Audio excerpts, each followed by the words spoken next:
IPL নিয়ে এলো বড় সড়ো আপডেট। আইপিএল 2025-এর আগে হার্দিক পান্ডিয়াকে ছেড়ে দিতে চলেছে মুম্বাই ইন্ডিয়ান্স। ভারতীয় দলের অধিনায়কত্ব আগেই হারিয়েছেন হার্দিক, এবার কি মুম্বাই দলের অধিনায়কত্ব হারাবেন হার্দিক পান্ডিয়া?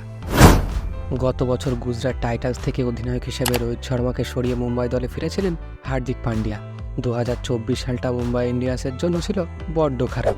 হার্দিক পান্ডিয়া অধিনায়ক হওয়ার জন্য দলের মধ্যে সৃষ্টি হয়েছিল ঝামেলা। হার্দিক পান্ডিয়াকে মুম্বাই ইন্ডিয়ান্স কেন ছাড়তে চাইছে?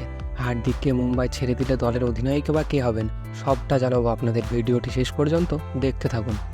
আপনি যদি চ্যানেলটিতে নতুন হয়ে থাকেন, চ্যানেলটি অবশ্যই সাবস্ক্রাইব করুন এবং পাশে থাকা বেল আইকনটি অবশ্যই প্রেস করবেন। আইপিএল 2024-এর আগে মুম্বাই ইন্ডিয়ান্স তাদের দলে ফিরিয়েছিলেন হার্দিক পান্ডিয়াকে। রোহিত শর্মার মতো অধিনায়ককে সরিয়ে মুম্বাই ইন্ডিয়ান্সের অধিনায়ক করা হয়েছিল হার্দিক পান্ডিয়াকে। কিন্তু 2025 আইপিএলের আগে জল্পনা তৈরি হয়েছে মুম্বাই ইন্ডিয়ান্স নাকি হার্দিক পান্ডিয়াকে এবার ছেড়ে দিতে চলেছে। আসলে 2024-এ হার্দিক পান্ডিয়া গুজরাট টাইটান্স থেকে মুম্বাইয়ের অধিনায়ক হিসাবে আসার পর মুম্বাই দলের মধ্যে যেন কোনো কিছু ঠিক চলছিল না। 2024 সালের আইপিএলে মুম্বাইয়ের পারফরমেন্সও ছিল হতাশাজনক।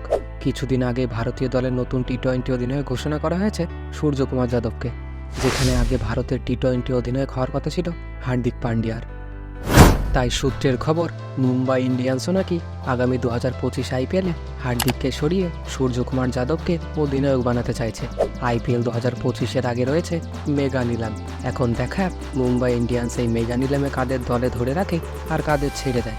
রোহিত শর্মা ও হার্দিক পান্ডিয়া মুম্বাই দলে থাকবেন নাকি আগামী বছর যাবেন অন্য কোনো দলে?